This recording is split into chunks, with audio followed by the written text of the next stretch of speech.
प्रिय छात्रों, आज कर्नाटका संपदा पाठ के बारे में जानकारी प्राप्त करेंगे। 10वीं कक्षा का कर्नाटका संपदा। कर्नाटका संपदा का मतलब संपद।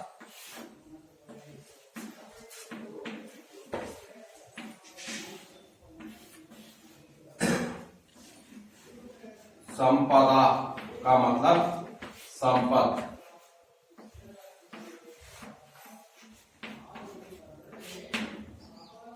या उसके बारे में आज जानकारी प्राप्त करेंगे। इससे छात्र कर्नाटक का अतीत वैभव, वैभव का मतलब संपद भरित राज्य में उसमें होने वाला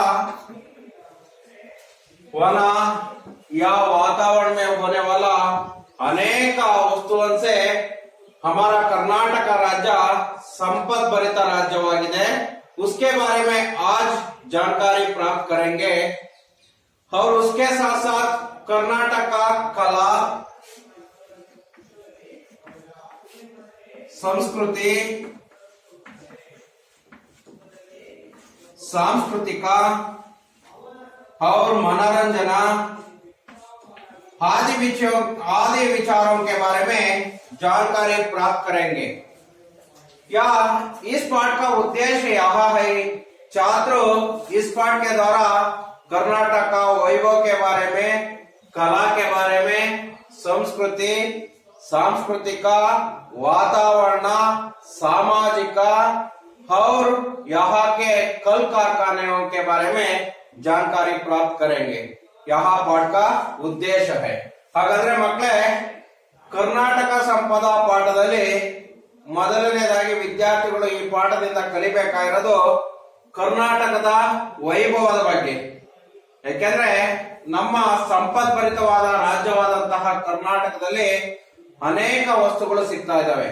ಪ್ರಾಕೃತಿಕವಲ್ಲೇ ಪ್ರಕೃತಿ ದತ್ತವಾಗಿ ಸಿಗುವಂತಹ ವಸ್ತುಗಳಿರ್ಬೋದು। ಅಂತಹ ಪ್ರಕೃತಿ ದತ್ತವಾಗಿ ಅನೇಕ ವಸ್ತುಗಳು ಸಿಗ್ತಾ ಇದ್ದಾವೆ। ಅಷ್ಟೇ ಅಲ್ಲ, ಅದರ ವೈಭವ, ಕಲಾ ವೈಭವ ಅಂದ್ರೆ ಕಲೆಗೆ ಪ್ರಸಿದ್ಧಿಯಾಗಿರುವಂತಹ ಕರ್ನಾಟಕ ರಾಜ್ಯದಲ್ಲಿ ಕಲಾ ವೈಭವದ ಇರ್ಬೋದು, ಮತ್ತೆ ಸಂಸ್ಕೃತಿ, ಸಾಂಸ್ಕೃತಿಕ। ಹಾಗಂದ್ರೆ ನಮ್ಮ ಸಂಸ್ಕೃತಿ, ಕರ್ನಾಟಕದ ಸಂಸ್ಕೃತಿ ಬಗ್ಗೆ, ಸಾಂಸ್ಕೃತಿಕ ಕಾರ್ಯಕ್ರಮಗಳ ಬಗ್ಗೆ ಇರ್ಬೋದು, ಮನರಂಜನೆ ಇರ್ಬೋದು, ಇಲ್ಲಿ ಉತ್ಪಾದನೆಯನ್ನ ಮಾಡೋದಕ್ಕೆ ಅನೇಕ ಕಾರ್ಖಾನೆಗಳನ್ನ ತೆರೆದಿದ್ದಾರೆ ಕರ್ನಾಟಕ ರಾಜ್ಯದಲ್ಲಿ। ಆ ಕಾರ್ಖಾನೆಗಳ ಬಗ್ಗೆನೂ ಸಹ ನಾವು ಈ ಪಾಠದ ಮೂಲಕ ತಿಳ್ಕೊಳ್ತಾ ಇದ್ದೀವಿ ಮಕ್ಕಳೇ। ಹಾಗಾಗಿ ಈ ಕರ್ನಾಟಕ ಸಂಪದ ಅಂದ್ರೆ ಸಂಪತ್ಭರಿತವಾದಂತಹ ರಾಜ್ಯವಾಗಿರೋದ್ರಿಂದ ಆ ಕರ್ನಾಟಕದ ಸಂಪತ್ತಿನ ಬಗ್ಗೆ ಇವತ್ತು ನಾವು ತಿಳ್ಕೊಳ್ಳೋಣ ಮಕ್ಕಳೇ। ಎಲ್ಲರೂ ಪುಸ್ತಕ ಓಪನ್ ಮಾಡಿ, ನಾನು ಓದ್ತೀನಿ, ನೋಡ್ಕೊಳ್ಳಿ ಮಕ್ಕಳೇ। ಪ್ರಸ್ತುತ निबंध द्वारा छात्र कर्नाटक के अतीत वैभव, वर्तमान प्रौद्योगिक विकास तथा प्रकृति संपदा के साथ साथ इस राज्य के महान व्यक्तियों की साधना का परिचय प्राप्त करते हैं। कर्नाटक राज्य भारत देश का प्रगतिशील राज्य है। यहाँ की आबादी लगभग 6 करोड़ से ऊपर है। प्रकृति माता ने कर्नाटक राज्य को अपने हाथों से संवारकर सुंदर और समृद्ध बनाया है। कर्नाटक की प्राकृतिक सूक्ष्म नयन मनोहर है। पश्चिम में विशाल अरबी समुद्र लहराता है।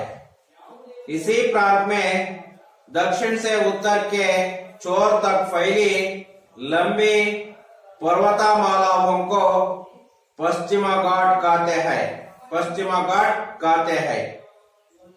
इन्हीं घाटों का कुछ भाग सह्याद्री कहलाता है। दक्षिण में नीलगिरी की पर्वतमालाएं शोभायमान है। कर्नाटक में कन्नड़ भाषा बोली जाती है और इसकी राजधानी बेंगलुरु है। यहाँ देश विदेश के लोग आकर बस गए हैं। बेंगलुरु शिक्षा का ही नहीं बल्कि बड़े बड़े उद्योग धंधों का भी केंद्र है।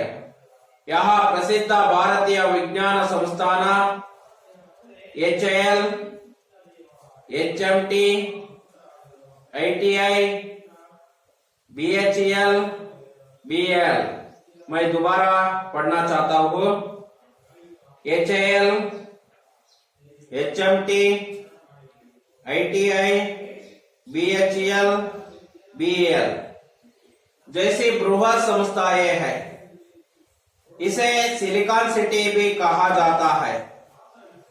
Sir CV Raman, sir M Visvesvaraya, doctor CNR Rao, doctor Shakuntala Devi जैसे दिग्गजों ने वैज्ञानिका तथा प्रौद्योगिका की क्षेत्रों में नारायण मूर्ति ने अपनी महत्तर उपलब्धियों से कर्नाटका को विश्व पटल पर अंकित किया है।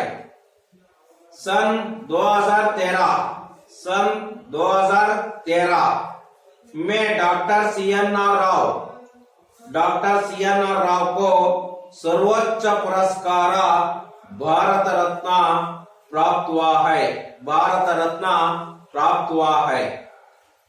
यह सोना, तांबा, लोहा आदि कई प्रकार की उपयोगी धातुएं मिलती है।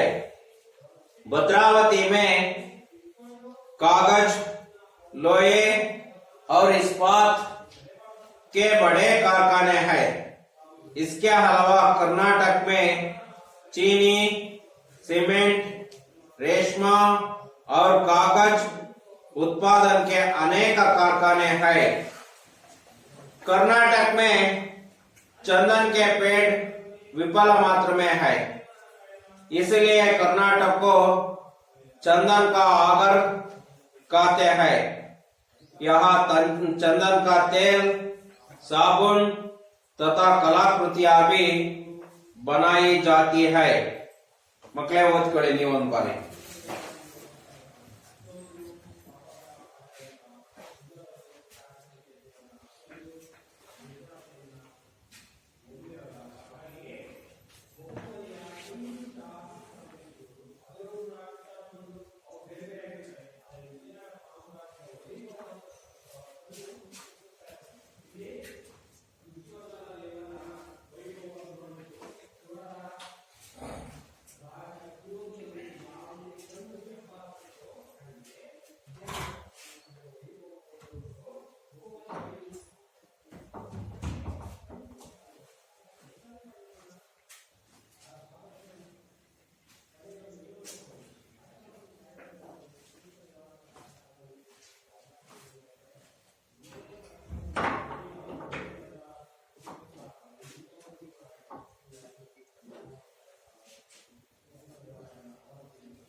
ಆಯ್ತಾ ಮಕ್ಕಳೇ? ಓದಿ ನೋಡಿ ಈ ಕಡೆ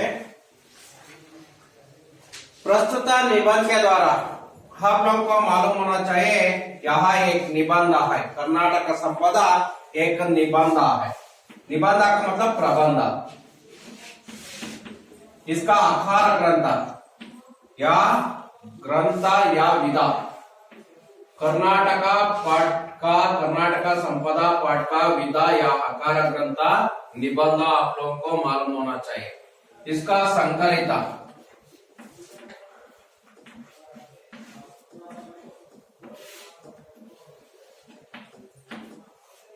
या निबंध के द्वारा छात्र कर्नाटक का अतीत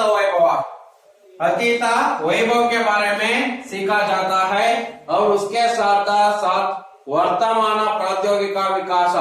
वर्तमान का मतलब आजकल इंदिನ ಪ್ರಾದ್ಯೋಗಿಕ ಅಂದ್ರೆ ಪ್ರಕೃತಿ ದತ್ತವಾಗಿ ಸಿಗುವಂತಹ ಮತ್ತೆ ಔದ್ಯೋಗಿಕವಾಗಿ ಔದ್ಯೋಗಿಕ ಅಂದ್ರೆ ಉದ್ಯೋಗ औद्योगिक का मतलब उद्योग क्षेत्र द्या यहाँ द्या आप लोगों को मालूम होना चाहिए यहाँ द्या उद्योग उद्योग क्षेत्र का विकास विकास का मतलब अभिवृद्धि विकास का मतलब अभिवृद्धि प्रौद्योगिक क्षेत्र में अभिवृद्धि या विकास के बारे में और उसी के साथ साथ प्रकृति संपदा प्रकृति का मतलब ಪ್ರಾಕೃತಿಕ ದತ್ತವಾಗಿ ಪ್ರಕೃತಿ ದತ್ತವಾಗಿ ಸಿಗುವಂತಹ ಸಂಪತ್ತಿನ ಬಗ್ಗೆ ಪ್ರಕೃತಿ ದತ್ತವಾಗಿ ಸಿಗುವಂತಹ ಸಂಪತ್ತು ಔದ್ಯೋಗಿಕ ಕ್ಷೇತ್ರ ಅಂದ್ರೆ ಉದ್ಯೋಗ ಕ್ಷೇತ್ರದ ಅಭಿವೃದ್ಧಿ ಮತ್ತೆ ವಿಕಾಸ ಕರ್ನಾಟಕ ರಾಜ್ಯದಲ್ಲಿ ಉದ್ಯೋಗ ಕ್ಷೇತ್ರ ಎಷ್ಟು ಮಟ್ಟಿಗೆ ವಿಕಾಸವಾಗ್ತಾ ಇದೆ विकास ಅಂದ್ರೆ ಬೆಳವಣಿಗೆ ಆಗ್ತಾ ಇದೆ ಅಭಿವೃದ್ಧಿ ಆಗ್ತಾ ಇದೆ उसके बारे में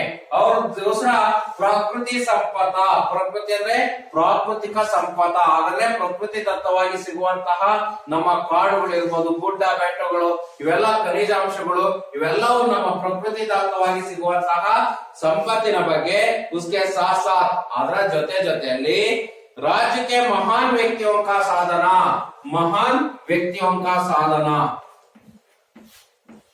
ಮಹಾನ್ ವ್ಯಕ್ತಿ ಅಂದ್ರೆ ನಮ್ಮ ರಾಜ್ಯದಲ್ಲಿರುವಂತಹ ಅನೇಕ ಮಹಾನ್ ವ್ಯಕ್ತಿಗಳು sir C N R Rao ಇರ್ಬೋದು ಸಿ ವಿ ರಾಮನ್ ಇರ್ಬೋದು ಇವರೆಲ್ಲ ಮಹಾನ್ ವ್ಯಕ್ತಿಗಳು ಇಂತಹ ಮಹಾನ್ ವ್ಯಕ್ತಿಗಳ ಸಾಧನೆ ಅವ್ರು ಮಾಡಿರುವಂತಹ ಸಾಧನ ಅಂದ್ರೆ ಸಾಧನೆ ಅವ್ರು ಮಾಡಿರುವಂತಹ ಸಾಧನೆಯ ಬಗ್ಗೆ आज इस पाठ के द्वारा जानकारी प्राप्त करेंगे ಈ ಪಾಠದ ಮೂಲಕ ಇಷ್ಟು ವಿಚಾರಗಳನ್ನ ನಾವು ತಿಳ್ಕೊಳ್ತೀವಿ ಹಾಗಾದ್ರೆ ಮಕ್ಕಳಿಗೆ ಗೊತ್ತಾಗಬೇಕು ಪ್ರಾದ್ಯೋಗಿಕ विकास प्राकृतिक संपदा महान व्यक्तियों का साधना के बारे में जानकारी प्राप्त करेंगे ಈ ವಿಚಾರಗಳ ಬಗ್ಗೆ ನಾವು ಇವತ್ತು ತಿಳ್ಕೊಳ್ತಾ ಇದೀವಿ 3 ಪಾಯಿಂಟ್ಗಳು ಗೊತ್ತಾಗ್ಲಿ ಪ್ರಾದ್ಯೋಗಿಕ विकास प्राकृतिक संपदा महान व्यक्तियों का साधना के बारे में जानकारी प्राप्त करेंगे आगे देखिए, कर्नाटक राज्य भारत देश का प्रगतिशील राज्य है.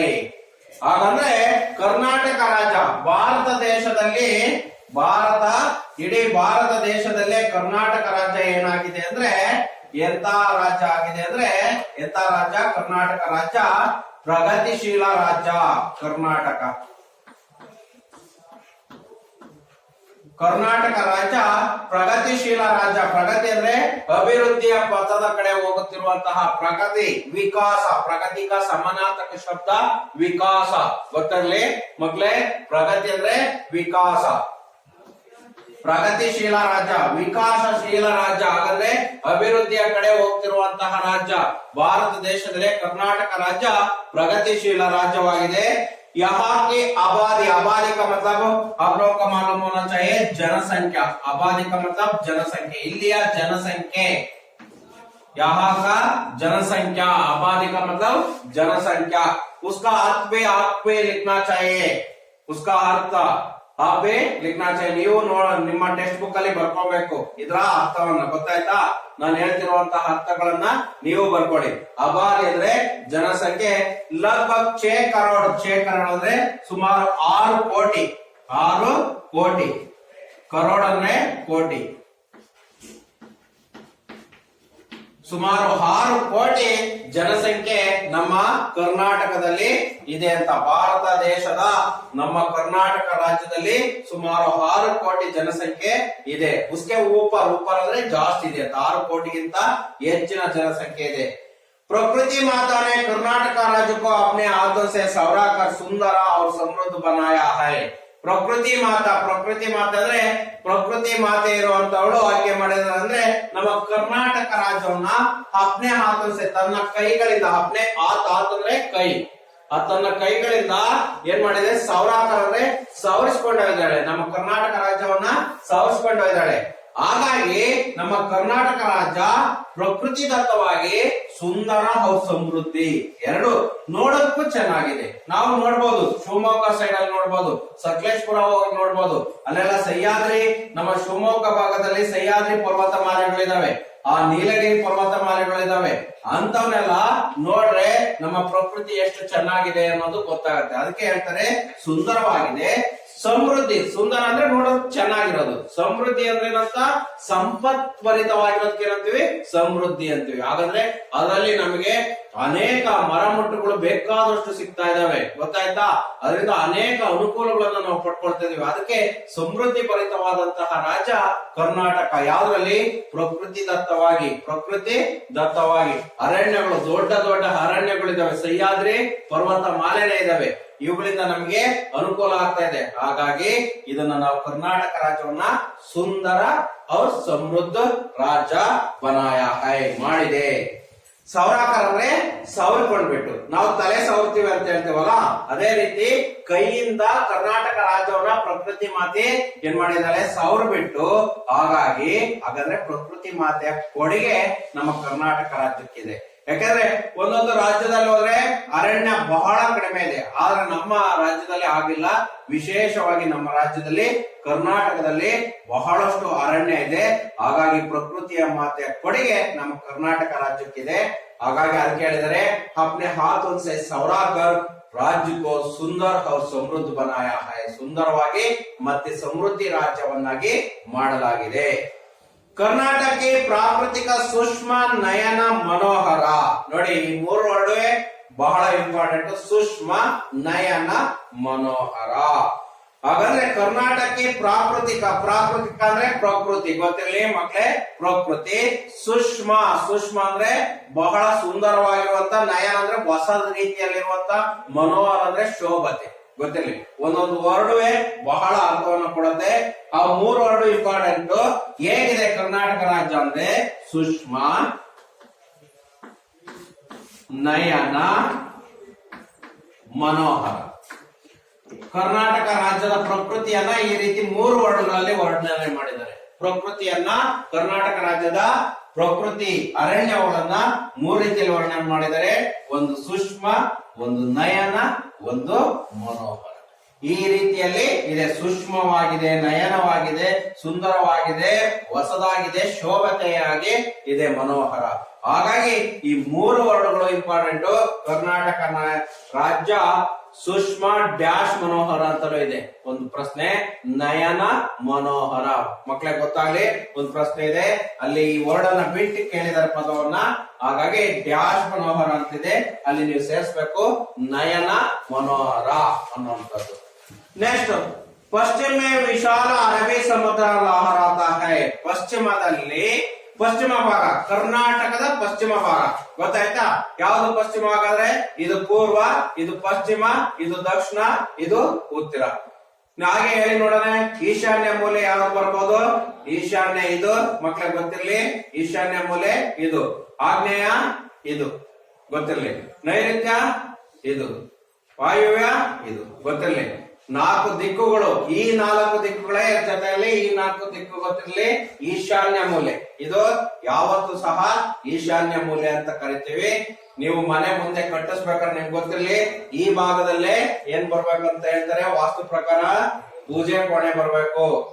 ಆಗ್ನೇಯ ಮೂಲೆ ಇದು ಅಗ್ನಿ ಮೂಲೆ, ಇದ್ರಲ್ಲಿ ಏನ್ ಬರ್ಬೇಕು? ಅಡಿಗೆ ಮನೆ ಬರ್ಬೇಕು.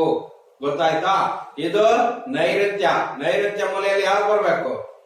ನೀವು ಮಲ್ಕೊಳ್ಳುವಂತಹ ಕೋಣೆ, ರೂಮ್ ಅಂತಾರಲ್ಲ, ಬೆಡ್ರೂಮ್ ಅಂತಾರಲ್ಲ ಅದು. ಇನ್ನ ಈ ಕಡೆ ಭಾಗದಲ್ಲಿ ಯಾವ್ದು ಬರ್ಬೇಕು? ವಾಯುವ್ಯದಲ್ಲಿ ಏನ್ ಬರ್ಬೇಕಂದ್ರೆ ನೀರು ಹರಿಯುವಂತಹ ಜಾಗ. ಹಾಗಾದ್ರೆ ಬಾತ್ರೂಮ್, ಟಾಯ್ಲೆಟ್ ಆ ಜಾಗದಲ್ಲಿ ಬರ್ಬೇಕು ಅಂತ. ಗೊತ್ತಾಯ್ತಾ? ಹಾಗೆ 4 ದಿಕ್ಕುಗಳು ಸಹ ಗೊತ್ತಿರಲಿ, ಈಶಾನ್ಯ, ಆಗ್ನೇಯ, ನೈಋತ್ಯ, ವಾಯುವ್ಯ, ಪೂರ್ವ, ಪಶ್ಚಿಮ, ದಕ್ಷಿಣ, ಉತ್ತರ. ಅರ್ಥ ಆಯ್ತಲ್ಲ? ಪೂರ್ವ, ದಕ್ಷಿಣ, ಪಶ್ಚಿಮ ಇದು ಗೊತ್ತಾಗುತ್ತೆ. ಸೂರ್ಯ ಹುಟ್ಟೋದು ಪೂರ್ವ, ಸೂರ್ಯ ಮುಳುಗೋದು ಪಶ್ಚಿಮ. ಇದು ಯಾವುದು? ದಕ್ಷಿಣ, ಇದು ಉತ್ತರ. ಗೊತ್ತಾಯ್ತಲ್ಲ? ಕನ್ಫ್ಯೂಸ್ ಮಾಡ್ಕೊಂಬೇಡಿ, ದಕ್ಷಿಣ, ಉತ್ತರ. ಹಾಗಾಗಿ ಈ 4 ದಿಕ್ಕುಗಳು ಪಶ್ಚಿಮ ಭಾಗದ ನಮ್ಮ ಕರ್ನಾಟಕ ರಾಜ್ಯದ ಪಶ್ಚಿಮ ಭಾಗದಲ್ಲಿ ವಿಶಾಲ ಅರಬ್ಬಿ ಸಮುದ್ರ ಲಹರಾತ ಹೈ. ವಿಶಾಲವಾಗಿರುವಂತಹ ಅರಬ್ಬಿ ಸಮುದ್ರ. ಎಂತ ಸಮುದ್ರ? ಅರಬ್ಬಿ ಸಮುದ್ರ.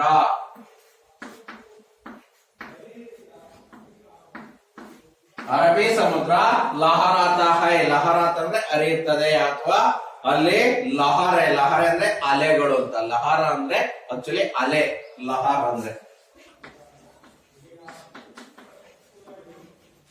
ಈ ಅಲೆಗಳು. ಹಾಗಾದ್ರೆ ಅರಬ್ಬಿ ಸಮುದ್ರ ಪಶ್ಚಿಮದ, ಕರ್ನಾಟಕದ ಪಶ್ಚಿಮ ಭಾಗದಲ್ಲಿ, ನಿಮ್ಗೆ ಗೊತ್ತಾಗ್ಲಿ, ಕರ್ನಾಟಕದ ಪಶ್ಚಿಮ ಭಾಗದಲ್ಲಿ, ಪಶ್ಚಿಮ ಭಾಗದಲ್ಲಿ ಏನ್ ಹರಿತವೆ ಅಂದ್ರೆ ಅರಬ್ಬಿ ಸಮುದ್ರ. ಅರಬ್ಬಿ ಸಮುದ್ರ ಲಹರಾತ ಹೈ. ಕರ್ನಾಟಕ ರಾಜ್ಯದ ಪಶ್ಚಿಮ ಭಾಗದಲ್ಲಿ ಅರಬ್ಬಿ ಸಮುದ್ರ ಹರಿದ್ರೆ इसी प्रांत में दक्षिण से उत्तर की चोर तक, ಈ ಭಾಗದಲ್ಲಿ ದಕ್ಷಿಣದಿಂದ ಉತ್ತರದವರೆಗೆ. ಹಾಗಾದ್ರೆ ಏನಂತ ಮಕ್ಕಳೇ? ಈ ಪಶ್ಚಿಮದಲ್ಲಿ ಇರುವಂತಹ ದಕ್ಷಿಣದಿಂದ ಉತ್ತರ. ಅರ್ಥ ಆಗ್ತಾ ಇದೆ ಅಲ್ವಾ? ಈ ದಕ್ಷಿಣದಿಂದ ಈ ಉತ್ತರದ ಕಡೆ, ಅಲ್ಲಿಗೆ ಗೊತ್ತಾಯ್ತು. ಇದು ದಕ್ಷಿಣ ಅಲ್ವಾ, ಇದು ಉತ್ತರ.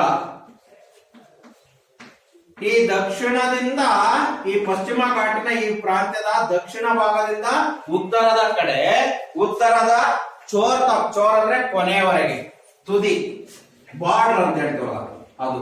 ಚೋರ್ ಅಂದ್ರೆ ತುದಿ, ಕೊನೆ. ಗೊತ್ತಾಯ್ತಾ? ಆ ಕೊನೆ ಭಾಗದವರೆಗೂ ಸಹ, ತುದಿಯವರೆಗೂ ಸಹ ಫೈಲಿ ಲಂಬಿ ಪರ್ವತ ಮಾಲೆ. ಫೈಲಿ ಅಂದ್ರೆ ಹರಡಿರುವಂತಹ, ಅಲ್ಲಿವರೆಗೂ ಹರಡಿರುವಂತಹ ಲಂಬಿ ಪರ್ವತ ಮಾಲೆ, ಉದ್ದನವಾಗಿರುವಂತಹ. ಲಂಬಿ ಅಂದ್ರೆ ಬಹಳ ಉದ್ದವಾಗಿ ಹರಡಿರುವಂತಹ ಪರ್ವತ ಮಾಲಾ ವಂಕೋ. ಪರ್ವತಗಳ, ಪರ್ವತ ಪ್ಲಸ್ ಮಾಲಾ, ಇದು 2 ವರ್ಡು. ಮಾಲಾ, ಮಾಲಾ ಅಂದ್ರೆ ಹಾರ, ಗೊತ್ತಿದೆಯಲ್ಲ, ಮಾಲೆ ಅಂತ ಹೇಳ್ತೀವಲ್ಲ, ಹೂವಿನ ಮಾಲೆ ಅಂತಲ್ಲ, ಅದೇ ರೀತಿ ಇದು ಪರ್ವತಗಳ ಮಾಲೆ. ಅಲ್ಲಿ ಹೂವಿನ ಮಾಲೆ ಆದ್ರೆ ಇಲ್ಲೇನಂತ? ಪರ್ವತಗಳ ಮಾಲೆ. ಹಾಗಾದ್ರೆ ಪರ್ವತಗಳು ಒಂದ್ರ ಪಕ್ಕ ಏನಿದಾವೆ? ಪರ್ವತಗಳು ಇದಾವೆ. ಆ ಪರ್ವತಗಳು ಹಂಗೆ ಜೋಡಿಸಿರೋದ್ರಿಂದ ಅದನ್ನೇನಂತ ಕರಿತಿದೀವಿ ನಾವು? ಪರ್ವತಗಳ ಮಾಲೆ ಅಂತ ಕರಿತಾ ಇದೀವಿ. ಅದನ್ನ ಏನಂತೀವಿ? ಪರ್ವತಗಳ ಮಾಲೆ ಅಂತ ಕರಿತೀವಿ. ಅಂತಹ ಲಂಬಿ ಪರ್ವತಮಾಲಾಯೇ, ಆ ಉದ್ದನ ಆಗಿರುವಂತಹ ಪರ್ವತಗಳ ಮಾಲೆಗೆ ಪಶ್ಚಿಮ ಘಾಟ್ ಕಾತೆ ಹೈ. ಅದಕ್ಕೆ ಏನಂತ ಕರಿತೀವಿ? ಪಶ್ಚಿಮ ಘಾಟ್ ಕಾತೆ ಹೈ, ಪಶ್ಚಿಮ ಘಾಟ್ ಅಂತ ಕರಿತೀವಿ. ಆ ಭಾಗವನ್ನ ನಾವು ಪಶ್ಚಿಮ ಘಾಟ್, ಘಾಟ್ ಅಂದ್ರೆ ಘಾಟ್ ಸೆಕ್ಷನ್ ಅಂತ ಹೇಳ್ತಾರೆ, ಗೊತ್ತಿದ್ಯಾ? ಹಾಗಾದ್ರೆ ಅರಣ್ಯಗಳು ಇರುವಂತಹ ಜಾಗಕ್ಕೆ ನಾವೇನಂತೀವಿ? ಘಾಟ್ ಅಂತ ಕರಿತೀವಿ, ಗೊತ್ತಾಯ್ತಾ? ಹಾಗಾಗಿ ಆ ಪಶ್ಚಿಮ ಘಾಟ್ ಅಂತ ಕರಿತೀವಿ. ಈ ಪ್ರಶ್ನೆ ವೆರಿ ಇಂಪಾರ್ಟೆಂಟ್ ಮಕ್ಕಳೇ, ಪರೀಕ್ಷೆಯ ದೃಷ್ಟಿಯಿಂದ. ಯಾಕಂದ್ರೆ ಪಶ್ಚಿಮ ಘಾಟ್ ಕಿಸೆ ಖಾತೆ ಅಂತ ಕರೀತಾರೆ. ಹಾಗಂದ್ರೆ ಪಶ್ಚಿಮ ಘಾಟ್ ಎಂದರೆ ಏನು ಅಂತ, ಅದಕ್ಕೆ ಉತ್ತರ ನೀವೇನು ಅಂತ ಬರಬೇಕಂದ್ರೆ ಪಶ್ಚಿಮ ವಿಶಾಲ ಅರಬ್ಬಿ ಸಮುದ್ರ. ಅದಕ್ಕೆ ಉತ್ತರ ಹೇಳ್ತಾ ಇದ್ದೀನಿ ಮಕ್ಕಳೇ. ಪಶ್ಚಿಮ ಘಾಟ್ ಕಿಸೆ ಖಾತೆ ಅನ್ನೋದಕ್ಕೆ ಉತ್ತರ ಹೇಳ್ತಾ ಇದ್ದೀನಿ. ಪಶ್ಚಿಮ ವಿಶಾಲ ಅರಬ್ಬಿ ಸಮುದ್ರ ಲಹರಾತಿ ಹೈ ಇಸಿ ಪ್ರಾಂತ ಮೇ. ಇಸಿ ಪ್ರಾಂತ ಅಂದ್ರೆ ಪಶ್ಚಿಮ ಪ್ರಾಂತ ಮೇ, ಗೊತ್ತಾಯ್ತಾ?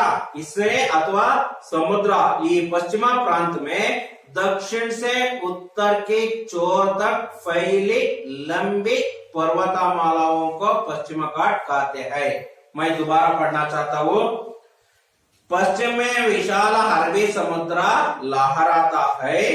इसी प्रांत में दक्षिण से उत्तर के छोर तक फैली लंबी पर्वतमालाओं को पश्चिम घाट कहते हैं. ನೀವು ಒಂದ್ಸಲ ಮನಸ್ಸಿನಲ್ಲಿ ಓದ್ಕೊಳ್ಳಿ ನೋಡೋಣ. ಹಾಗಾದ್ರೆ ಒಂದ್ ಬಾರಿ ರಿಪೀಟ್ ಮಾಡ್ಕೊಳ್ಳಿ ನೀವೇ ಮನಸ್ಸಿನಲ್ಲಿ.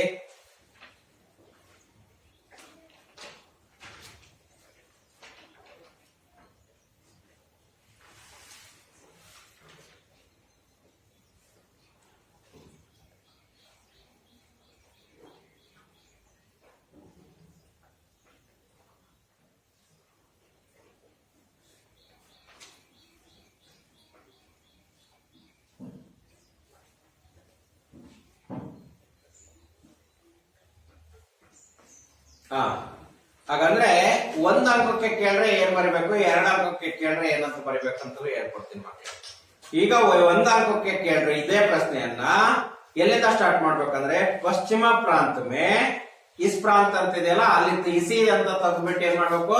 ಪಶ್ಚಿಮ ಪ್ರಾಂತ ಮೇ दक्षिण से उत्तर के छोर तक फैली लंबी पर्वतमालाओं को पश्चिम घाट कहते हैं ಅಂತ ಬರಬೇಕು ಒಂದ್ ಅಂಕಕ್ಕೆ. ಇದೇ ಪ್ರಶ್ನೆಯನ್ನು ಒಂದೊಂದು ಬಾರಿ ಎರಡು ಅಂಕಕ್ಕೆ ಕೇಳ್ತಾರೆ. ಆಗ ನೀವೇನ್ ಮಾಡ್ಬೇಕು? पश्चिम में विशाल अरबी समुद्र लहराता है, इसी प्रांत में दक्षिण से उत्तर के छोर तक फैली लंबी पर्वतमालाओं को पश्चिम घाट कहते हैं ಅಂತ ಬರಿಬೇಕಾಗುತ್ತೆ. ಇದು ಪಶ್ಚಿಮ ಘಾಟ್ ಆಯ್ತು. ಅದಾದ್ಮೇಲೆ ಇನ್ನೀ ಘಾಟಂಕ ಕೊಂಚ ಭಾಗಂಕೋ, ಈ ಘಾಟಿನ ಕೆಲವಷ್ಟು ಭಾಗಗಳಿಗೆ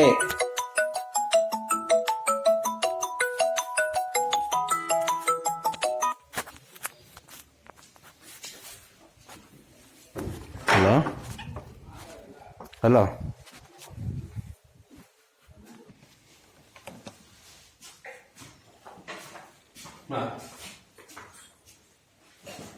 पश्चिमा घाट के बारे में जानकारी प्राप्त कर दिया है. उसके बाद इन्हीं घाटों का कुछ भाग सह्याद्री कहलाता है. ಹಾಗಾದ್ರೆ ಮಕ್ಕಳೇ ಗೊತ್ತಾಗಬೇಕು, ಈ ಪಶ್ಚಿಮ ಭಾಗದ ಕೆಲವಷ್ಟು ಭಾಗಗಳನ್ನ ನಾವೇನಂತ ಕರಿತೀವಿ? ಸಹ್ಯಾದ್ರಿ ಅಂತ ಕರಿತೀವಿ. ಸರ್ ನೀವು ಕೇಳಬಹುದು, ಸಹ್ಯಾದ್ರಿ ಅಂತ ಯಾವ ಭಾಗಗಳಿಗೆ ಕರೀತಾರೆ? ನಾವು ಶಿವಮೊಗ್ಗದ ಆಸ್ಪಾಸಿನಲ್ಲಿರುವಂತಹ ಭಾಗಗಳಿಗೆ ಎಲ್ಲಕ್ಕೂ ಏನಂತ ಕರಿತೀವಿ? ಸಹ್ಯಾದ್ರಿ ಪರ್ವತಮಾಲಾ ಅಂತ ಕರಿತೀವಿ.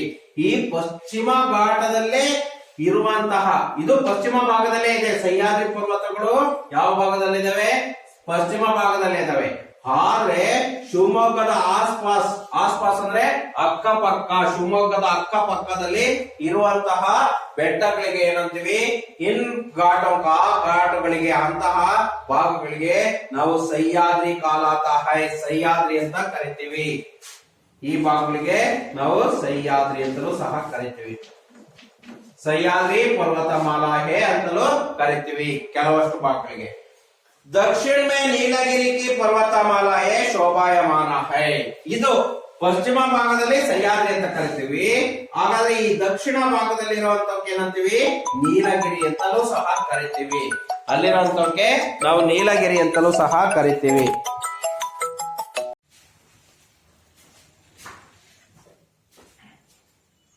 दक्षिण भाग में नीलगिरी पर्वतमाला है. पश्चिमा घाट का कुछ भाग को सह्याद्री कहलाता है। यह इस प्यार का सारांश है। आप लोगों को मालूम होना चाहिए इस पार्ट में, कर्नाटक राज्य भारत देश में एक प्रगतिशील राज्य, भारत में कर्नाटक राज्य एक प्रगतिशील राज्य।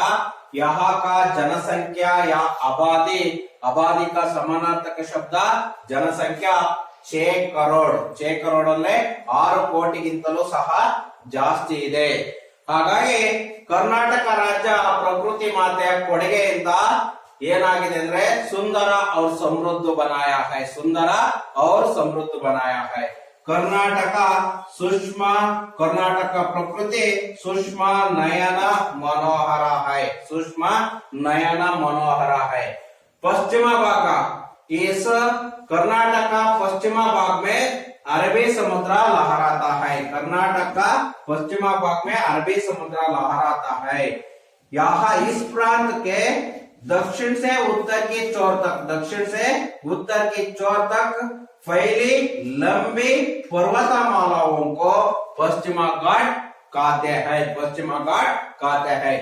पश्चिमा घाट का कुछ भागों को सह्याद्री कहलाता है, पश्चिमा घाट का कुछ भागों को सह्याद्री कहलाता है। दक्षिण भाग में ನೀಲಗಿರಿ ಪರ್ವತಮಾಲಾಯೇ ಶೋಭಾಯಮಾನ है। ಹಾಗಂದ್ರೆ ದಕ್ಷಿಣ ಭಾಗದಲ್ಲಿ ನೀಲಗಿರಿ ಪರ್ವತಮಾಲೆಗಳು ಸಹ ಶೋಭಾಯ ಅಂದ್ರೆ ಬಹಳ ಸುಂದರವಾಗಿದ್ದಾವೆ, ಹಾಗೆ ಅಂದ್ರೆ ನೋಡೋದಕ್ಕೆ ಬಹಳ ಚೆನ್ನಾಗಿದ್ದಾವೆ ಅನ್ನೋದು ಇಲ್ಲಿ ಈ ಪಾಠದ ಈ ಪ್ಯಾರದ ಸಾರಾಂಶ। ಮುಂದೆ ಹೋಗೋಣ ಮಕ್ಕಳೇ। ಹಾಗಾದ್ರೆ कर्नाटक में कन्नड़ भाषा बोली जाती है, ನಿಮಗೆಲ್ಲ ಗೊತ್ತಿರುವಂತ ವಿಚಾರ, ಕರ್ನಾಟಕದಲ್ಲಿ ಕನ್ನಡ ಭಾಷೆಯನ್ನ ಮಾತನಾಡುತ್ತೆ। ಹಾಗಾದ್ರೆ ಕರ್ನಾಟಕದಲ್ಲಿ ಕನ್ನಡ ಭಾಷೆ ಜೊತೆಗೆ ಅನೇಕ ಭಾಷೆಗಳನ್ನ ಮಾತನಾಡ್ತಾರೆ। ಆದ್ರೆ ಕರ್ನಾಟಕದ ಮಾತೃಭಾಷೆ ಯಾವುದಂದ್ರೆ ಕನ್ನಡ, ಕರ್ನಾಟಕದ ಮಾತೃಭಾಷೆ ಕನ್ನಡ। ಹಾಗಾಗಿ ಕನ್ನಡ ಭಾಷೆಯನ್ನ ಮಾತನಾಡಲಾಗುತ್ತದೆ। और इसकी राजधानी ಬೆಂಗಳೂರು, ನಿಮ್ಗೆಲ್ಲ ಗೊತ್ತಿದೆ। ಇದರ ನಮ್ಮ ಕರ್ನಾಟಕ ರಾಜ್ಯದ ರಾಜಧಾನಿ ಯಾವುದಂದ್ರೆ ಬೆಂಗಳೂರು, ಕರ್ನಾಟಕದ ರಾಜಧಾನಿ ಬೆಂಗಳೂರು। यहाँ देश विदेश के लोग आकर बस गए हैं, ಇಲ್ಲಿಗೆ ದೇಶ ವಿದೇಶದಿಂದ ಜನಗಳು ಬಂದಿದ್ದಾರೆ। ನಮ್ಮ ಭಾರತ ದೇಶದ ಅಲ್ಲ, ವಿದೇಶಗಳಿಂದಲೂ ಸಹ ಜನಗಳು ಬಂದು ಬಸ್ ಗಯೆ, ಬಸ್ ಗಯೆ ಅಂದ್ರೆ ವಾಸವಾಗಿದ್ದಾರೆ, ರಹಾಕರ್, ರಹಾನ ಅಂದ್ರೆ ವಾಸವಾಗಿರುವಂತದ್ದು। ಹಾಗಾದ್ರೆ ಬಂದು ಅಡಿಕೊಂಡಿದ್ದಾರೆ, ಆಕ್ಚುಲಿ ಬಸ್ ಅಂದ್ರೆ ಏನಂತ ಅಡಿಕೊಂಡಿದ್ದಾರೆ ಅಂತ, ಹಾಗಂದ್ರೆ ಇಲ್ಲಿ ಬಂದು ಸೇರ್ಕೊಂಡಿದ್ದಾರೆ ಅಂತ। ಬೆಂಗಳೂರು ಶಿಕ್ಷಾ का ही नहीं, ಬೆಂಗಳೂರು ಕ್ಷೇತ್ರ, ಬೆಂಗಳೂರು ಅನ್ನೋದು ಕೇವಲ ಶಿಕ್ಷಣ ನೀಡೋದಕ್ಕಷ್ಟೇ ಅಲ್ಲ, ಶಿಕ್ಷಾ ಕ್ಷೇತ್ರ ಮೇ ಹಿ ನಹಿ, ಹಾಗಂದ್ರೆ ಶಿಕ್ಷಣ ಕ್ಷೇತ್ರವನ್ನದಲ್ಲೂ ಸಹ ಮುಂದುವರೆದಿದೆ। ಬೆಂಗಳೂರು ಅನ್ನೋದು ಶಿಕ್ಷಣದಲ್ಲೂ ಮುಂದುವರೆದಿದೆ। उसके साथ साथ, शिक्षा के साथ साथ बल्कि बड़े बड़े उद्योग धंधा का केंद्र भी है, ದೊಡ್ಡ ದೊಡ್ಡ ಉದ್ಯೋಗ ಕೇಂದ್ರಗಳು ಸಹ ಇದಾವೆ।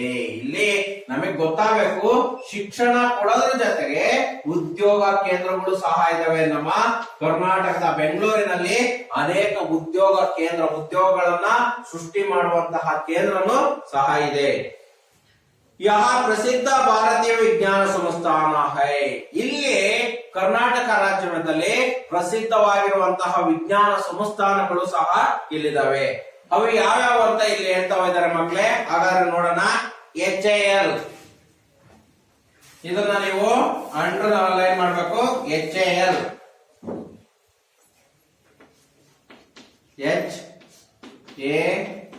HAL, मैं अंग्रेजी भाषा में भी लिखना चाहता हूँ। HAL, Hindustan aeronautical limited. मैं दोबारा पढ़ना चाहता हूँ, हिंदुस्तान एरोनॉटिकल लिमिटेड, HAL का फुल फॉर्म या पूरा अर्थ। HAL आप लोगों को परीक्षा की दृष्टि से यहाँ प्रश्न मुख्य है, क्योंकि अनुरूपता में यहाँ प्रश्न दी जाता है। ಹಾಗಂದ್ರೆ ಅನುರೂಪದಲ್ಲಿ ಪ್ರಶ್ನೆಯನ್ನ ಕೊಡ್ತಾರೆ। ಉದಾಹರಣೆಗೆ HAL ಅಂತ ಕೊಟ್ಟು ಹಿಂದೂಸ್ತಾನ್ ಏರೋನಾಟಿಕಲ್ ಲಿಮಿಟೆಡ್ ಅಂತ ಕೊಟ್ಟು ಇನ್ನೊಂದು ಕೊಡ್ತಾರೆ HMT ಡ್ಯಾಶ್ ಅಂತ ಕೊಡ್ತಾರೆ। ಹಾಗೆ ಕೊಟ್ಟಂತಹ ಸಂದರ್ಭದಲ್ಲಿ ನಿಮಗೆ ಬರೆಯಕ್ಕೆ ಬರಬೇಕು, HAL ಅಂದ್ರೆ ಹಿಂದೂಸ್ತಾನ್ ಏರೋನಾಟಿಕಲ್ ಲಿಮಿಟೆಡ್। ಇದರ ಫುಲ್ ಫಾರ್ಮ್ ನಿಮ್ಮ ಬುಕ್ಕಿನ ಹಿಂದ್ಗಡೆಯಲ್ಲಿದೆ, ಪೇಜ್ ನಂಬರ್ ಎಷ್ಟರಲ್ಲಿ ಅಂದ್ರೆ 132ರಲ್ಲಿದೆ ನೋಡಿ ಮಕ್ಕಳೇ। HAL ಅಂದ್ರೆ ಹಿಂದೂಸ್ತಾನ್ ಏರೋನಾಟಿಕಲ್ ಲಿಮಿಟೆಡ್, HMT. ಎರಡನೇದಾಗಿ HMT. HMT ಅಂದ್ರೆ Hindustan machine tools, Hindustan machine tools. HMT ಅಂದ್ರೆ ಹಿಂದೂಸ್ತಾನ್ ಮಿಷಿನ್ ಟೂಲ್ಸ್. ಅದಾದ್ಮೇಲೆ ITI,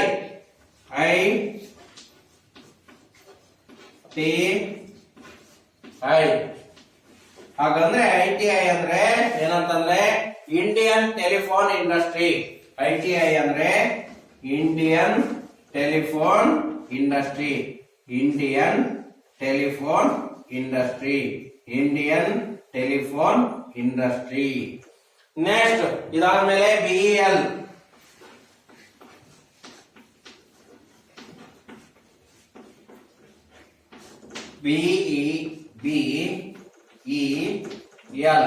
BEL ಅಂದ್ರೆ ಏನಂತಂದ್ರೆ ಭಾರತ್ ಎಲೆಕ್ಟ್ರಾನಿಕ್ಸ್ ಲಿಮಿಟೆಡ್. ಇದು ಎಲೆಕ್ಟ್ರಾನಿಕ್ಸ್, E ಅಂದ್ರೆ ಏನಂತ electronics limited, Bharat electronics limited.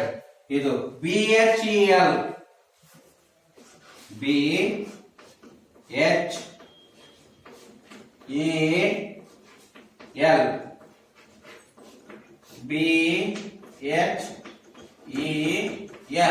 ಹಾಗಾದ್ರೆ ಭಾರತ್ ಹೆವಿ ಎಲೆಕ್ಟ್ರಿಕಲ್ಸ್ ಲಿಮಿಟೆಡ್. ನೋಡಿ E ಅಲ್ಲಿ ಎಲೆಕ್ಟ್ರಾನಿಕ್ಸ್, ಎಲೆಕ್ಟ್ರಿಕಲ್ಸ್ ಲಿಮಿಟೆಡ್. ಹಾಗಾದ್ರೆ ಮಕ್ಕಳಿಗೆ ಗೊತ್ತಾಗಬೇಕು ಈ ಎಲೆಕ್ಟ್ರಾನಿಕ್ಸ್ ಸರ್ ಎಲೆಕ್ಟ್ರಿಕಲ್ ಏನ್ ಡಿಫರೆನ್ಸ್ ಅಂತ. ನೀವು ಇಲ್ಲಿ ಮನೆಗೆ ಹಾಕಿದೀವಲ್ಲ, ಈ ವೈರಿಂಗ್ ಅನ್ನೆಲ್ಲ ಜೋಡಿಸ್ಬಿಟ್ಟು ಬಲ್ಬ್ ಹಾಕಿದೀವಲ್ಲ, ಇದು ಎಲೆಕ್ಟ್ರಿಕಲ್. ನಿಮ್ಮ ಟಿವಿ ಇರ್ಬೋದು, ಮೊಬೈಲ್ ಒಳಗೆ ಬೋರ್ಡ್ ಎಲ್ಲ ಮಾಡಿರ್ತಾರೆ, ಆ ಬೋರ್ಡ್ ಅಲ್ಲಿ ಸರ್ಕ್ಯೂಟ್ ಮಾತ್ರ ಇರುತ್ತೆ, ವೈರ್ ಕಾಣೋದಿಲ್ಲ, ಅದು ಎಲೆಕ್ಟ್ರಾನಿಕ್ಸ್.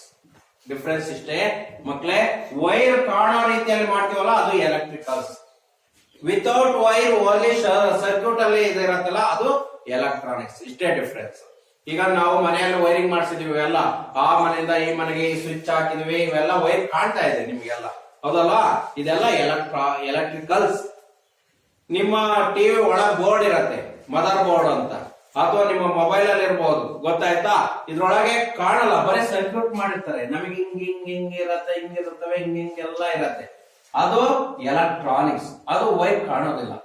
ಹಂಗಾದ್ರೆ ವೈರ್ ಕಾಣೋದು ಎಲೆಕ್ಟ್ರಿಕಲ್ಸ್, ವೈರ್ ಕಾಣದಲ್ಲೇ ಇರೋದು ಎಲೆಕ್ಟ್ರಾನಿಕ್ಸ್. ಅದು ಸರ್ಕ್ಯೂಟ್ ಇನ ಮುಖ ಕೊಟ್ಟಿರ್ತಾರೆ ಅಷ್ಟೇ, ಗೊತ್ತಾಯ್ತಾ? ಕನೆಕ್ಷನ್ಗಳು ಅಲ್ಲಿ. ಹಾಗಾಗಿ ಇದು ಎಲೆಕ್ಟ್ರಾನಿಕ್ಸ್, ಇಲ್ಲಿ ಎಲೆಕ್ಟ್ರಿಕಲ್. ಇಷ್ಟು Bharat heavy electricals limited, Bharat electronics limited, ಗೊತ್ತಿಲ್ಲ? Electronics limited, Indian telephone industry, Hindustan machine tools, ಇದೇನು Hindustan aeronautical limited, Hindustan aeronautical limited, Hindustan machine tools, Indian telephone industry, Bharat electronics limited, Bharat heavy electricals limited. ಈ ರೀತಿ ಫುಲ್ ಫಾರ್ಮ್ ಅನ್ನ 5 ಹೇಳಕ್ ಬಂದ್ರೆ ಖಂಡಿತ ಇದರಲ್ಲಿ 1 ಮಾರ್ಕ್ಸ್ ನಿಮಗೆ ಬಂದೇ ಬರುತ್ತೆ ಮಕ್ಕಳೇ, ಗೊತ್ತಾಯ್ತಾ? ಹೀಗಾಗಿ ನೀವು, ನಾನು ಯಾಕೆ ಅಂಗ್ರೇಜಿ ಭಾಷೆಯಲ್ಲಿ ಬರ್ಕೊಂಡಿದ್ದೇನೆ ಅಂದ್ರೆ ನಿಮಗೆ ಈಸಿ ಆಗ್ಲಿ ಅನ್ನುವಂಥದ್ದು. H ಅಂತಿದ್ದಂಕಲೇ ಹಿಂದೂಸ್ತಾನ್, A ಅಂದ್ರೆ ಏರೋನಾಟಿಕಲ್, L ಅಂದ್ರೆ ಲಿಮಿಟೆಡ್, ಗೊತ್ತಾಗ್ಬಿಡತ್ತೆ.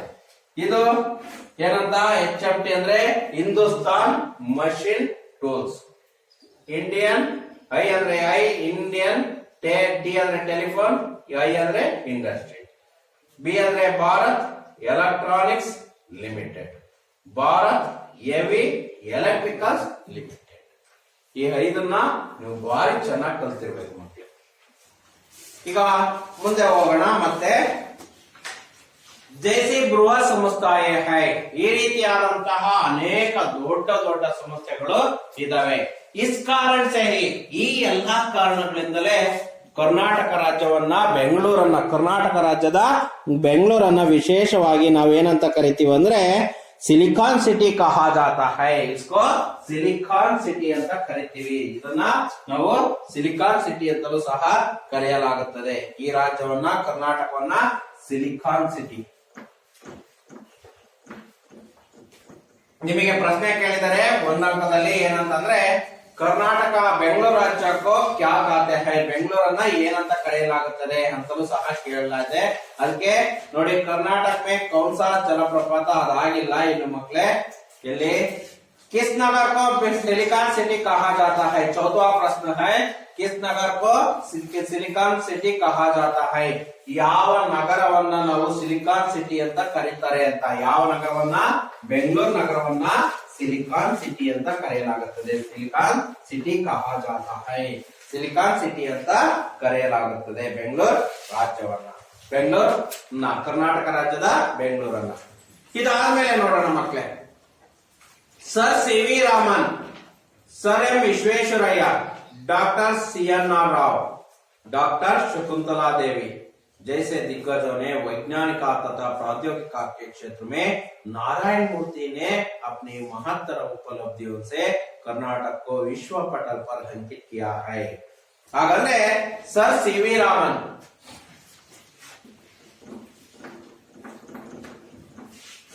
ಸಿ ವಿ ರಾಮನ್,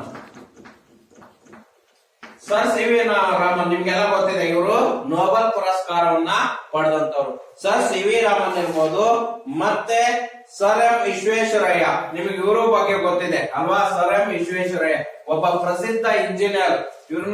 ಇವರ ಇದನ್ನೇ ಏನಂತ ಇಟ್ಟಿದ್ದಾರೆ ಅಂದ್ರೆ ಇಂಜಿನಿಯರ್ ಡೇ ಅಂತ ಇಟ್ಟಿದ್ದಾರೆ. ಅದಕ್ಕೋಸ್ಕರನೇ, ಯಾಕೆಂದ್ರೆ ಅಷ್ಟು ಅಣೆಕಟ್ಟುಗಳನ್ನ, ಅಷ್ಟು ಕಟ್ಟಡಗಳನ್ನ ಇವರ ತಾಂತ್ರಿಕತೆಯಿಂದಲೇ ಕಟ್ಟಿದಂತ, ಇವರ ಟೆಕ್ನಾಲಜಿಯಿಂದ ಕಟ್ಟಿದಂತವು ಇವತ್ತು ಸಹ ಸುಭದ್ರವಾಗಿವೆ, ಇವತ್ತು ಸಹ ಚೆನ್ನಾಗಿದ್ದಾವೆ.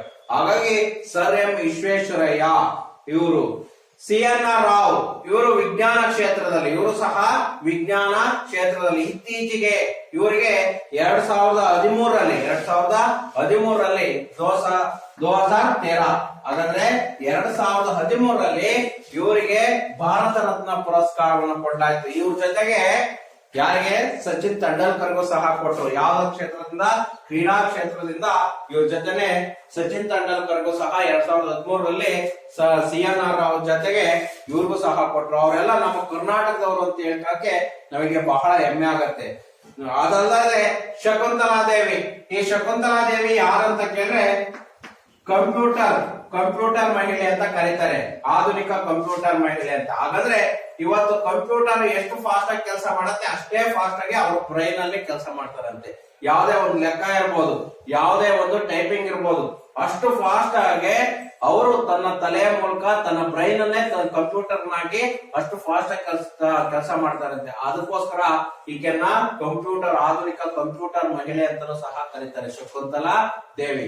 ಹಾಗಾಗಿ ಈ ಶಕುಂತಲಾ ದೇವಿ ಸಹ ಜೈಸೆ ದಿಗ್ಗಜ, ಅಂತಹ ದಿಗ್ಗಜರು ಅಂದ್ರೆ ಹಿರಿದಾದಂತವರು, ಗೊತ್ತಾಯ್ತಾ? ಅಂತಹ ಮಹಾನ್ ವ್ಯಕ್ತಿಗಳು, ದಿಗ್ಗಜರು ವೈಜ್ಞಾನಿಕ ತಥಾ ಪ್ರಾದ್ಯೋಗಿಕ ಕ್ಷೇತ್ರ ಮೇ, ವೈಜ್ಞಾನಿಕ ಮತ್ತು ಪ್ರಾದ್ಯೋಗಿಕ ಕ್ಷೇತ್ರದಲ್ಲಿ. ವೈಜ್ಞಾನಿಕ ಅಂದ್ರೆ ಜೋ ವಿಜ್ಞಾನ ಕ್ಷೇತ್ರ ಕೋ कहते हैं वैज्ञानिक, औद्योगिक या प्राद्योगिक क्षेत्र को क्या कहते हैं? जो उद्योग सृष्टि करने वाला क्षेत्र को प्राद्योगिक क्षेत्र कहते हैं.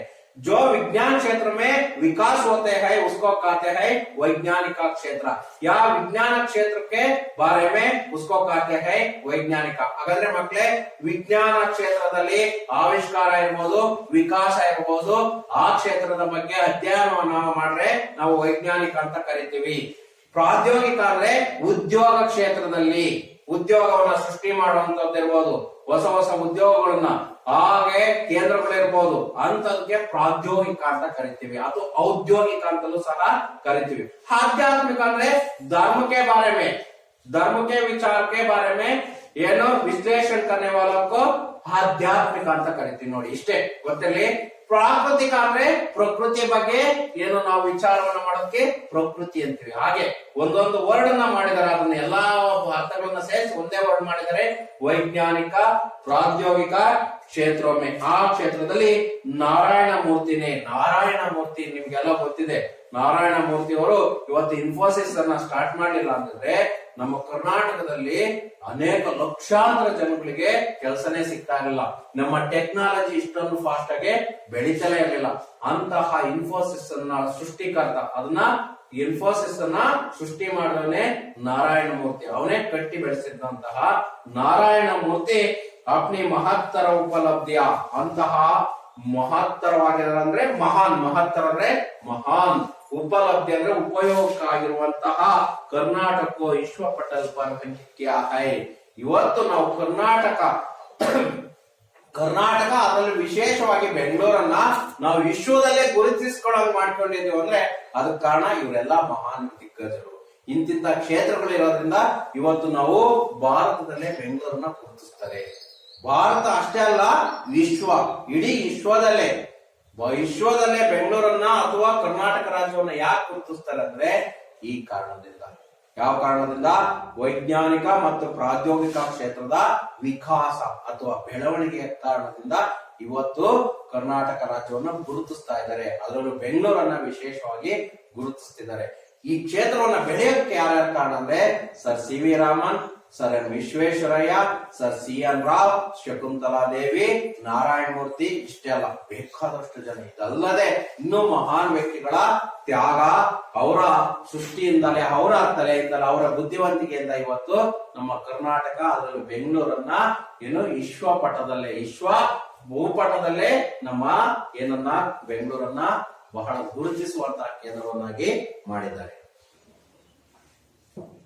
सन 2013 में ಹಾಗಾದ್ರೆ 2013ರಲ್ಲಿ 2013 में sir C N R Rao ಗೊತ್ತಿದೆಯಲ್ಲ, ಅವರಿಗೆ ವಿಜ್ಞಾನ ಕ್ಷೇತ್ರದಿಂದ ಸರ್ವೋಚ್ಚ ಪುರಸ್ಕಾರ, ನಮ್ಮ ಭಾರತ ದೇಶದ ಬಹಳ ಉತ್ತಮವಾದಂತಹ ಪುರಸ್ಕಾರ ಅಂದ್ರೆ ಪದವಿ ಅಥವಾ ಬಹುಮಾನ ಯಾವುದಂದ್ರೆ ಭಾರತ ರತ್ನವನ್ನ ಕೊಡಲಾಗಿದೆ. ಯಾರಿಗೆ? ಸರ್ ಸಿ ಎನ್ ಆರ್ ರಾವ್ಗೆ ಭಾರತ ರತ್ನ ಪುರಸ್ಕಾರವನ್ನ ಕೊಡಲಾಗಿದೆ. ಹಾಗಾಗಿ ಆ ಭಾರತ ರತ್ನ ಪುರಸ್ಕಾರವನ್ನ ಕೊಟ್ಟು ಗೌರವಿಸಲಾಗಿದೆ. ಯಾರಿಗಂದ್ರೆ ಸರ್ ಸಿ ಎನ್ ಆರ್ ಅವರಿಗೆ ಕೊಟ್ಟು ಗೌರವಿಸಲಾಗಿದೆ. ಇಷ್ಟು ಈ ಪಾಠದ ಸಾರಾಂಶ. ಮಕ್ಕಳೇ, ಇವತ್ತು ಇಲ್ಲಿವರೆಗೆ ಇರ್ಲಿ, ಓಕೆನಾ? ಹಾಗಾಗಿ ನೋಡಿ, ಈ ಪಾಠದಲ್ಲಿ ನಾವೇನೇನ್ ಕಲಿತು ಅನ್ನೋದು ಒಂದು ಕಡೆ ನೋಡೋಣ. ಹಾಗಾದ್ರೆ 1-2 ಅಂಕದ ಪ್ರಶ್ನೆಗಳ ಕಡೆ ಒಂದಿಷ್ಟು ಗಮನವನ್ನು ಹರಿಸೋಣ. एक प्रश्न के एक वाक्य का उत्तर की ओर ध्यान देना. पहला प्रश्न है, पश्चिमा घाट किसे कहते हैं? पश्चिमा घाट किसे कहते हैं? मैं पहले बोल दिया है, पश्चिमा प्रांत में दक्षिण से उत्तर की छोर तक फैली लंबी पर्वतमालाओं को पश्चिमा घाट कहते हैं. यह प्रश्न का उत्तर है. और उसके बाद क्या है? चौथा प्रश्न है, किस नगर को सिलिकॉन सिटी कहा जाता है? किस नगर को सिलिकॉन सिटी कहा जाता है? सिलिकॉन सिटी को बेंगलोर नगर को सिलिकॉन सिटी कहा जाता है. उसके बाद क्या है? 2 अंक का प्रश्न में 5वां प्रश्न है, बेंगलोर में कौन कौन सी बृहत संस्थाएं हैं?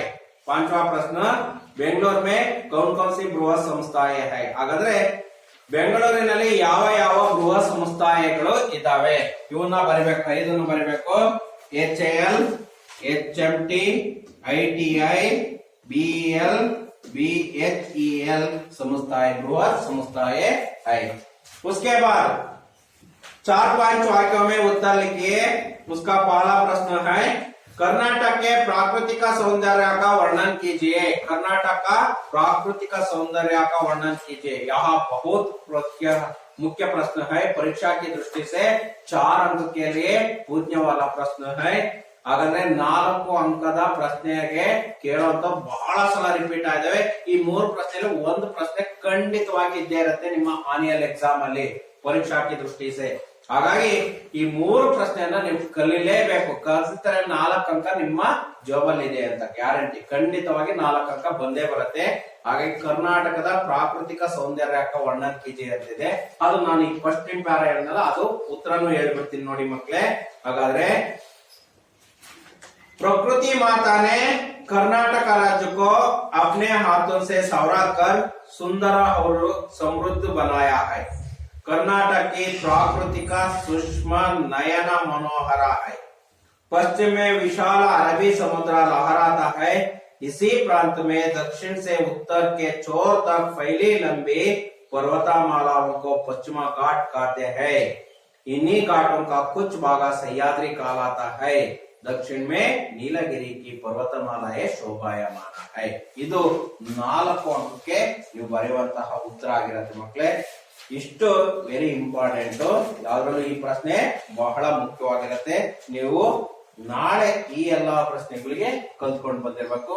ನೀವು ಮನೆಯಲ್ಲಿ ಮತ್ತೆ ಹೋಗಿ ಒಂದು ಬಾರಿ ಪ್ರಾಕ್ಟೀಸ್ ಮಾಡಿ, ನಾನು ಏನ್ ಮಾಡಿದೀನಿ ಆ ಪಾಠದಲ್ಲಿ ಬರುವಂತಹ ಪ್ರಶ್ನೆ ಉತ್ತರಗಳ ಕಡೆ ಗಮನ ಹರಿಸೋದ್ರ ಜೊತೆಗೆ ನಾಳೆ ನೀವು ಅವನ್ನ ಕಲ್ತ್ಕೊಂಡು ನಿಮ್ಮ ನೋಟ್ಸ್ ಅಲ್ಲಿ ಎಷ್ಟೆಷ್ಟು ಆಗಿರುತ್ತೆ ಅಷ್ಟಷ್ಟನ್ನೇ ನೋಟ್ಸ್ ಅಲ್ಲಿ ಬರ್ಕೊಂಡು ಕಲ್ತ್ಕೊಂಬನಿ, ನಿಮ್ಗೂ ಸಹ ಸುಲಭ ಆಗತ್ತೆ, ಈಸಿ ಆಗತ್ತೆ ಅಂತ ಹೇಳ್ತಾ ಈ ಪಾಠ ಅರ್ಥ ಆಗಿದೆ ಅಂತ ಅನ್ಕೊಂಡಿದ್ರೆ ಏನಾರ ಡೌಟ್ ಇದ್ರು ಸಹ ನೀವು ಕೇಳಬಹುದು। ಯಾಕಂದ್ರೆ ನೀವು ಕಲಿಬೇಕು ಇದನ್ನ, ಏನು ನಾನು ಮಾಡಿದೀನಿ ಆ ಪ್ರಶ್ನೆಗಳನ್ನ ಇವತ್ತೇ ನೀವು ನೋಟ್ಸ್ ಅಲ್ಲಿ ಹೋಗಿ ಬಂದು ಕಲೀರಿ ಅಂತ ಹೇಳ್ತಾ ಈ ಪಾಠಕ್ಕೆ ವಿರಾಮ ಹೇಳ್ತಿದ್ದೀನಿ ಮಕ್ಕಳೇ। ಧನ್ಯವಾದ।